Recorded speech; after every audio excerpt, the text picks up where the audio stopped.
কেন জানি মনে হয় আমাকে কেউ কিছু করেছে, কারণ মাঝে মধ্যে আমার ঘরে থাকা অবস্থায় আমার মাথা এবং চোখ কেমন জানি মনে হয়, আমার ঘরের ভেতর ভারী হয়ে থাকে। এতে আমার করণীয় কি জানতে পারি? বাচ্চারাও অনেক কান্নাকাটি করে।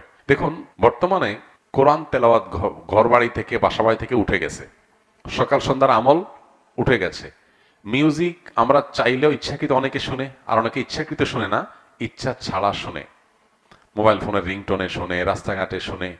এগুলো শুনতে শুনতে হারাম করতে করতে করতে করতে মানুষের স্পিরিচুয়াল পাওয়ার কমে যায়, আধ্যাত্মিক শক্তি, রুহানি শক্তি কমে যায়।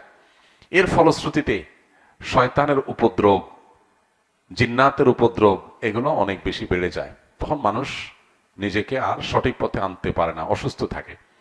তো এই সমস্যাগুলো এখন ঘরে ঘরে। এই জন্য এক নম্বরে প্রয়োজন হলো তাওয়ায়ে নাসুহা, সকল গুনাহ থেকে বেঁচে থাকা। বাসা বাড়িকে ছবি, প্রাণীর ছবি, ভাস্কর্য, মূর্তি, এগুলো থেকে পরিচ্ছন্ন করা।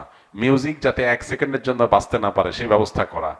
এবং সেই সাথে বাসা বাড়িতে সকল মাসনুন আমল, রক্ষা কবচ আমল, সকাল সন্ধ্যার দোয়া, প্রবেশের সময় বিসমিল্লাহ, বের হওয়ার সময় বিসমিল্লাহ, সালাম দিয়ে প্রবেশ, এই আমলগুলো নিয়মিত করা। কোরআনে কারিমের তেলাওয়াত যেই বাসায় উচ্চস্বরে নিয়মিত হয় আর অন্যান্য হারামগুলো থেকে বেঁচে থাকা হয়, সেই বাসায় দুষ্টজনের উপদ্রব বা সেহের, ব্ল্যাক ম্যাজিক কাজ করবে না। এই জন্য এই আমলগুলো আমাদের বাড়ানো দরকার। পাশাপাশি এ জাতীয় সমস্যা যদি আমার মনে হয় যে এটা আসলে জিন্নাতের কোনো সমস্যা, সেহেরের কোনো সমস্যা, তাহলে সেক্ষেত্রে ভালো কোনো রাকির পরামর্শ নিতে হবে। তারা পরামর্শ দিতে পারবে আপনাকে, এবং তারা যে রুকিয়া দিবে, ঝাড়ফুঁক দিবে, সেটা অনুযায়ী নিজে নিজে সেলফ রুকিয়া করতে পারেন, বা রাকির মাধ্যমে আপনি ঝাড়ফুঁক করাতে পারেন। আমার ছেলে মাদ্রাসায় পড়ে, কিন্তু মাঝে মধ্যে ঘুমের মধ্যে দিনে অথবা রাতে বিছানা পেশাব করে দেয়। ও বলতে পারে না এর জন্য কি কোনো আমল আছে কিনা। ওর বয়স 9 বছর।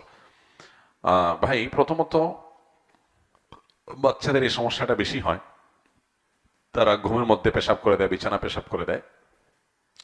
এটার শারীরিক সমস্যা, সেখান থেকে এই সমস্যা হয় অনেক ক্ষেত্রে। এক্ষেত্রে ডাক্তার দেখালে অনেক সময় সমাধান হয়। পাশাপাশি ঝাড়ফুঁকের মাধ্যমেও কিছু আমলের মাধ্যমে উপকার হয়।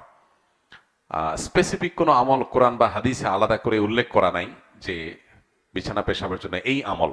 তবে ঝাড়ফুঁককারীরা, তারপরে রাকিরা, এই বিষয়ে যারা এক্সপার্ট আছেন, তারা বিভিন্ন রকমের আমল সাজেশন করেন যে আমল করা যেতে পারে।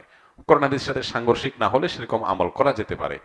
কিন্তু এর পাশাপাশি বিছানায় পেশাব করার বিষয়টা, এইটা অনেক ক্ষেত্রেই ডাক্তারি ট্রিটমেন্টের মাধ্যমে ভালো হয়। বেশিরভাগ ক্ষেত্রেই এটা হয়ে থাকে শারীরিক সমস্যার কারণে। বিধায় এটার জন্য যদি প্রপার ট্রিটমেন্ট করা হয়, ডাক্তারের কাছে যাওয়া হয়, আশা করা যায় ইনশাআল্লাহ এটা